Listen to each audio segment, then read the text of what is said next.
So from matter to materials, the fundamental research question we're asking here is how can AI and machine learning methods help us discover, design, and understand new materials for a lot of different applications that we need to transform our society. And we've already seen that slide earlier. Oliver Kraft was showing that. My research group is exploring different ideas, different ways of using machine learning models. I will look at, in the next couple of minutes, at virtual materials design and show a couple of methods how we can learn from existing molecular materials data to design new materials on the computer. I will skip the simulation aspects. There's two posters today in the afternoon. Marlene Neubert and Yuri Koide will be happy to talk about AI for material simulations with you. And I will briefly look at self-driving labs, so a new paradigm in experimental research to incorporate directly learning from experimental data into decision-making for next best experiments and therefore exploring and discovering new materials. So let's start with the virtual materials design aspects. We need some fundamental model that can predict for a new material that was never synthesized in any lab before the properties that we need for a given application. So it's a forward prediction task.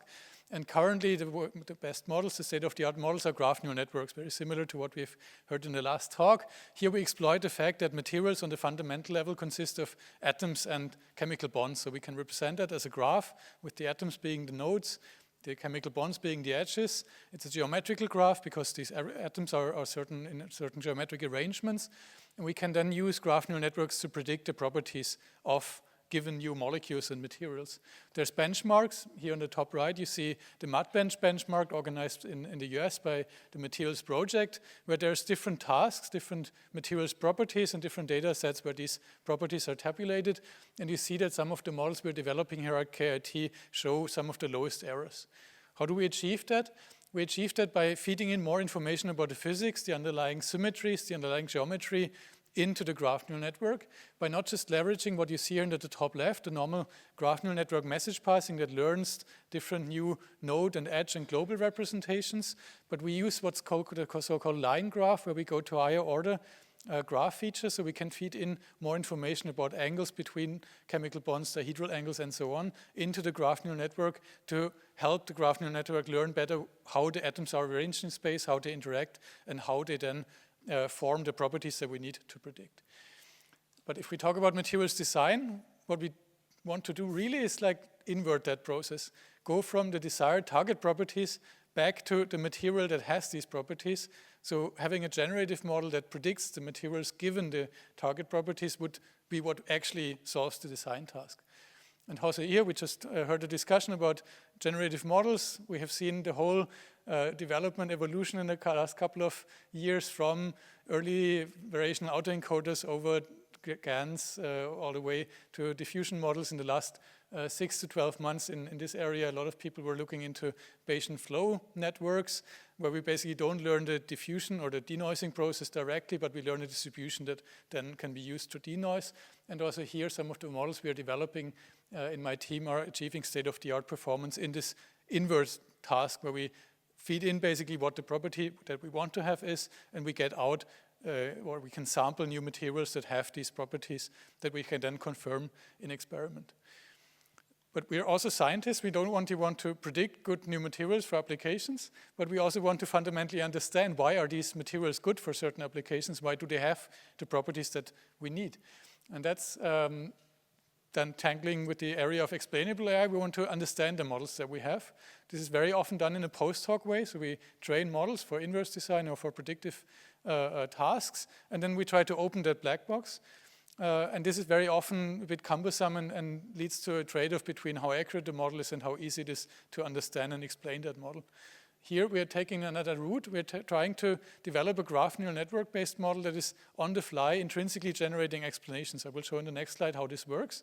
But the goal is to better understand the predictions of the model, so we can leverage that understanding to maybe find on the top right-hand side much simpler explanations or much simpler models that are as accurate as the underlying graph neural networks. And with that understanding that we gain through these simpler models, we can then also design new materials, which is what we explored here in the bottom right, by understanding what leads to certain properties in molecules and then leveraging an understanding to design better materials and molecules. How does this intrinsic learning work? We use, this is a work by Jonas Teufel, who presented yesterday in the poster session, his work. We're leveraging an approach based on a combination of attention and masking. So we have attention masks already in the graph neural networks that look at how do certain atoms interact with each other. We can then use that in a self-consistent way to basically block off everything that the network deems to be unimportant, also during the prediction. So we get a self-consistent prediction of the materials property and an explanation of what is actually relevant for this prediction. And that leads to much higher confident and much higher reliability in the explanations that the models is giving us, and we can then use that to derive new design rules. But then this is still all on the virtual side. We make materials on the computer, and in the end we want to have materials that are actually functioning real-world devices. And there's a huge gap, typically, and huge challenge to translate what we do in virtual materials design then to real-world labs. And here in the last couple of years, a new paradigm, as I already mentioned, evolved, and also in the experimental side. And this paradigm is basically seeing the whole design process as a very intertwined loop of doing interesting experiments on the bottom left here, automating them to some extent, and then making basically all the data that is automatically being generated in the labs directly accessible to algorithms on the right-hand side that can learn from that incoming data and then make the most informative decision about what experiment to do next, in order to not first generate a gigantic data set and then train a model once and hope that this model actually does something good, but including the model directly in an active learning way in the experiment. So we learn from every new costly experiment, every new costly data point to make the most out of the data, to be as data efficient as possible, and really make informed decisions in every individual experiment about what is the next best material to try out, what is the best next processing condition to try out, what is the best next device to make in order to find materials that are meaningful for real-world applications. And here we have been working with a lot of experimental partners spanning all the range from ceramic materials for additive manufacturing in the top left, soft materials, biological materials, here in a collaboration with HAICON and with Herion on functionalized polymer membranes, all the way to energy materials for novel catalyst design and, for example, also photovoltaics materials. And one of the big challenges in this area is that this closed loop that I've shown on the last slide simplifies experiments a lot. Very often in real-world experiments, we don't have just a single experiment that measures the property of a material, and then we can use that information directly to feed it into a machine learning model to decide what's best next to do. Many experiments consist of many different steps. We make a material, measure something about the material. We process that into a device, we measure something about a device, and then we actually, in a real-world experiment, try how that device functions in a realistic environment before we get the actual quantity we want to optimize. For example, in a solar cell use case, the efficiency over a certain lifetime device test. And in order to model that also in our machine learning models, we are developing tools that can go away from this single-step vision of an experiment to multi-step vision, where we basically also in the intermediate steps extract data that might be meaningful for the optimization task. And we base this work here on multi-step Bayesian optimization algorithms that were developed also in the last couple of years, where we basically say an experiment is a chain of different steps that all produce outcomes. In the last step, we produce the outcome that we actually want to optimize. In the intermediate steps, we produce intermediate outcomes that might be correlated with the actual outcome and that we might want to leverage in our decision-making algorithms in order to find the next or the best material overall in the best way. And we also don't want to always go through the whole chain of experiments. This would be very wasteful and would be very expensive, but we want to make on-the-fly decisions and maybe in intermediate steps already decide that a certain material or a certain processing step already leads to something that is not worthwhile pursuing further. So we want to go from this monolithic, one experiment at a time evolution step basically to something that's more dynamic, and that also mimics how experimentalists in a real-world lab would act. They would not blindly do the same experiment 100 times, but look at the intermediate results and decide how to filter and how to proceed.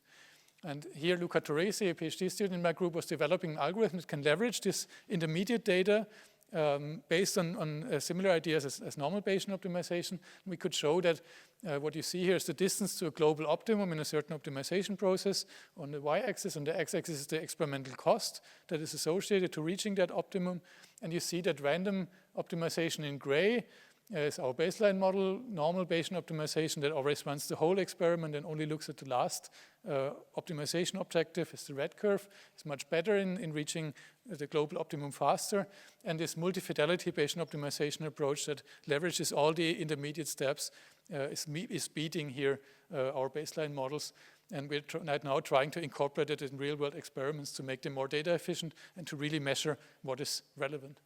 And and this is the last slide that I have, one collaboration I would like to highlight is collaboration with HAICON, with the group of Christoph Brabeck, who has a very impressive automated lab that not only makes new molecules, but also then directly puts these molecules into functional solar cell devices and measures the efficiency of these solar cells. So also a very costly multi-step procedure.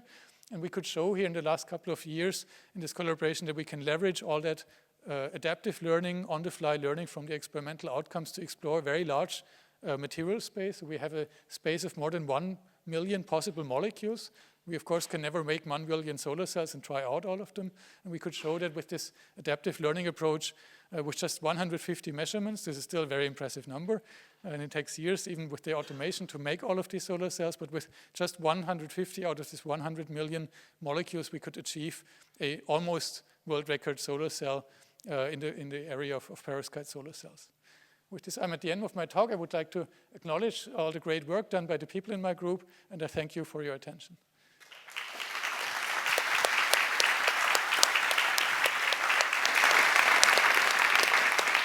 Thank you, Pascal. Is there already a question? Then please go ahead. Yes, there is. Thank you very much for this quite impressive talk. So my name is Jana Schor. I'm from the Environmental Research Center UFZ in Leipzig. We are working with chemicals in the environment and their effects on species and on cells. And especially we have a few thousand chemicals that might have or that have proven bioactivity towards certain receptors. And the question would be, given that low amount of data, would your approach be worth testing in trying to design safe chemicals that don't have certain properties that might interact with these hormone receptors, for example? I mean, if you have a data set that already has like a couple of hundred or thousands of harmful chemicals, and you also have some data that is contains non-harmful data, you can train a classifier. Yeah, it's really imbalanced. So it's like a 20 to 80% bioactive and non-bioactive. So we only have a very few number of bioactive chemicals and only a few thousand chemicals. So I don't know. It's still already in the range where you can train graph neural networks or other machine learning models to predict the bioactivity or detrimental effects, and then try to use that to find new chemicals that could potentially replace them. Yeah, okay. So maybe I can contact you afterwards again. Thank you. Thank you. So very quick, short question. Hi, thank you for the talk. So my question is on the explainability part. So when you extract the attention maps, what kind of tokenization are you using? I mean, the attention masks are basically looking at which atoms are taken into account when updating certain other node representations. But say, are your representations, are they kind of what you're putting the attention to? Is it, are they overlapping or not?